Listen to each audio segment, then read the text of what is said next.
हर रोज एक नई कहानी देखने के लिए चैनल को सब्सक्राइब करें और बेल आइकन दबाना ना भूलें। मयंक को बॉडी बनाने का बहुत शौक था, इसीलिए वो काफी समय से लगातार जिम जाया करता था और बॉडी बनाने के लिए वर्कआउट किया करता था। मयंक सबसे ज्यादा जिम में ही मिला करता या फिर ऑफिस में। मयंक हमेशा से बिजी रहता था। ये देखकर उसकी माँ ने मयंक की शादी करवा दी कि बीवी घर में आएगी तो थोड़ा समय घर पर भी बिताएगा। लेकिन मयंक को अपने आप को फिट रखना ही पसंद था, इसीलिए वो घर में बीवी होने के बाद भी ज्यादातर जिम में ही रहा करता। एक दिन मयंक की बीवी सलोनी मयंक से कहती है, अरे सुनो, आज संडे है तो आज पूरा दिन आप मेरे ही साथ रहोगे, ना ही जिम जाओगे और ऑफिस की तो छुट्टी है ही, तो आज हम साथ में ही समय बिताएंगे। छुट्टी ऑफिस की है, जिम की तो नहीं है। मैं तो जिम जाऊंगा, छुट्टी मिली है एक दिन की तो अच्छे से जिम कर लूंगा। तो तुम्हें तो पता है ना, लोगों को फिट बॉडी कितनी अच्छी लगती है। अब तो आपकी शादी भी हो गई है, अब किसे आपको ये अपनी फिट बॉडी दिखानी है? शादी हो गई, घर में बीवी आ गई तो बीवी को ही दिखाओ ना, लोगों को थोड़ी दिखाने के लिए बनाई है ये बॉडी। अरे मेरा मतलब है कि मैं फिट रहता हूँ, तभी सामने से मुझे अच्छा फीडबैक मिलता है। मैं तो बोलता हूँ तुम भी मेरे साथ जिम जाना चालू कर दो, तुम भी थोड़ी फिट हो जाओगी। ना बाबा ना, मैं और जिम घर के काम करने में ही इतनी थक जाती हूँ, और अगर जिम चली गई तब तो गायब ही हो जाऊंगी। आपको अपनी बीवी से प्यार है कि नहीं? मुझे फिटनेस का कोई शौक नहीं है। आजकल तो डॉक्टर भी यही बोलते हैं कि बिना बात के जो तला भुना खाती हो ना, तो अपने शरीर को फिट भी रखा करो, इससे बीमारी दूर रहेगी। इसलिए मेरी बात मानो और चलो तुम भी जिम। मैंने आपको घर में रहने के लिए बोला है, साथ में समय बिताने के लिए कहा, ये नहीं कि समय बिताने के लिए मुझे भी अपने साथ ही जिम ले जाओ। आप अकेले ही जाओ जिम, मुझसे ना होगा ये सब। ठीक है, फिर तुम यही रहो, मैं जा रहा हूँ जिम। अरे आप आज तो मत जाओ ना, एक दिन अपनी इस दूसरी बीवी को भी दे दिया करो। इतनी भी बुरी नहीं हूँ मैं, आप तो देखते भी नहीं हो मुझे। दूसरी बीवी? ऐसा तो नहीं है, तुम्हें ये सब किसने बोला? मुझे क्या दिखाई नहीं देता? पहली बीवी तो जिम ही है। आपको फिटनेस का इतना शौक जो है कि मुझसे ज्यादा समय तो जिम में ही बिताते हो, तो हुई ना जिम आपकी पहली बीवी। क्या तुम भी ना कुछ भी बोलती रहती हो, ऐसा ऐसा कुछ भी। मैं जा रहा हूँ जिम, आकर बात करता हूँ। मयंक इतना बोलकर वहाँ से चला जाता है और जिम में एक्सरसाइज करने लगता है। मयंक को अपने आप को फिट रखना इतना पसंद था कि वो फ्री टाइम हो या बिजी, जिम में ही रहा करता। कुछ दिनों बाद सलोनी ने घर में छोले भटूरे बनाए थे और जैसे ही मयंक अपने ऑफिस से घर आता है, सलोनी मयंक का हाथ पकड़ती है और बोलती है, आइए, आज मैंने आपके लिए कुछ खास बनाया है, अपने हाथ से खास आपके लिए। आप खाना और बताना मैंने कैसे बनाया है। मुझे पता है आपको जरूर अच्छा लगेगा। अरे वाह, आज तो बहुत खुश लग रही हो तुम। कोई खास बात है क्या? आपका अपनी फिटनेस से ध्यान हटे तभी तो कुछ याद आएगा। याद करो, आज मेरा ही नहीं आपका भी खास दिन है, याद करो जल्दी से अब। अच्छा, आज तुमने मुझे फिट बॉडी में पहली बार देखा था ना, यही बात है ना? आपको जिम और फिटनेस के अलावा कुछ पता भी होता है?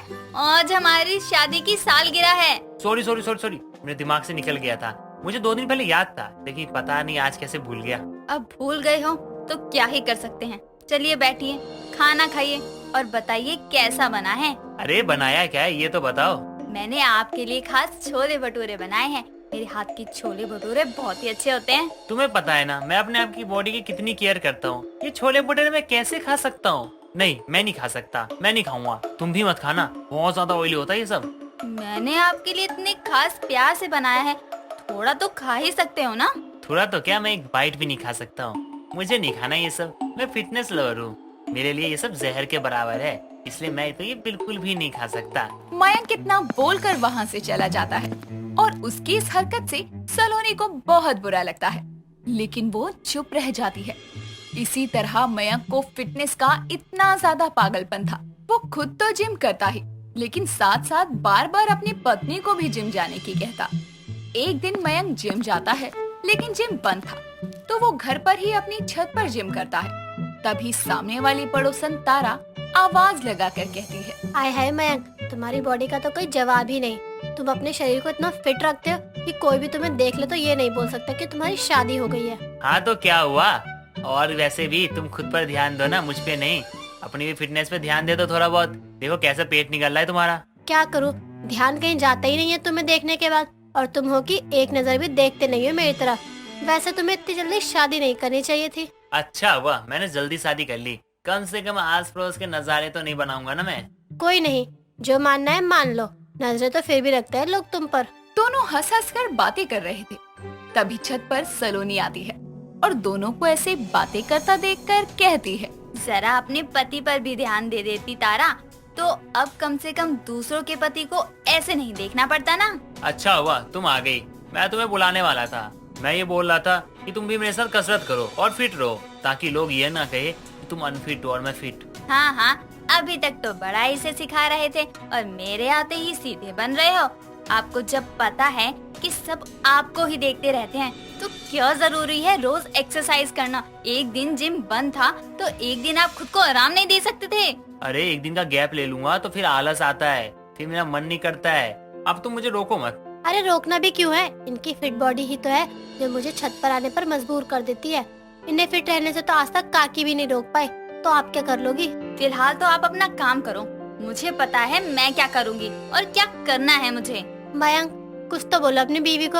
अब तुम इतने फिट हो तो तुम्हारी फिटनेस दिखनी भी तो चाहिए ना। क्या यार तुम भी ना, मैं तो एक्सरसाइज ही कर रहा था, बिना बात की छत पर आकर बोलना जरूरी है।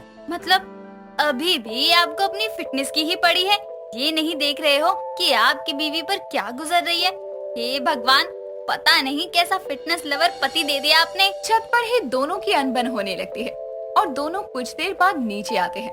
सलोनी तो बहुत परेशान हो जाती है अपने फिटनेस लवर पति से, लेकिन फिर भी वो कुछ कर नहीं सकती थी। कुछ दिनों बाद छुट्टी वाले दिन मयंक फिर से अपनी छत पर डंबल उठा रहा था कि तभी उसका कंधा अचानक दर्द करता है और वो सलोनी को बुलाता है। सलोनी तुरंत डॉक्टर को बुलाती है और डॉक्टर उसका चेकअप करके बोलते हैं, अरे ओवरवेट उठाने की वजह से, ट्रेनर के बिना निगरानी में एक्सरसाइज करने की वजह से इनकी हड्डी थोड़ी खिसक गई है और ठीक होने में कम से कम 1 महीना लग सकता है। ये 1 महीने बाद ठीक तो हो जाएंगे ना? हाँ, लेकिन इन्हें भी तो ध्यान रखना चाहिए, इतनी अच्छी फिट बॉडी है, बस उस पर ही ध्यान दे, ना कि बिना बात के एक्सरसाइज करते रहे। इनका शरीर देखकर पता चल रहा है ये ज्यादा टाइम जिम में ही रहते हैं, इसलिए इन्हें अब से एक्सरसाइज छोड़कर घर पर रहकर योगा करके फिट रहना होगा।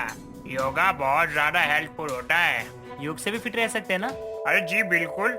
देखा आपने, फिटनेस लव के चक्कर में आपको कितनी चोट लगी। हाँ, लेकिन अब मैं ऐसा नहीं करूँगा। आज चोट कंधे पे लगी है, लेकिन मेरी अकल ठिकाने आ गई। मैं अब सारी चीजों को पूरा टाइम दिया करूँगा। मयंक के सिर से फिटनेस का भूत तो उतरता नहीं है, लेकिन अब उसे समझ आ जाता है कि पूरे दिन जिम में घुसे रहने से भी कुछ नहीं होगा। इसीलिए अब वो अपनी फिटनेस के अलावा भी सब चीजों पर ध्यान देता है और अपनी पत्नी सलोनी के साथ भी समय बिताता है।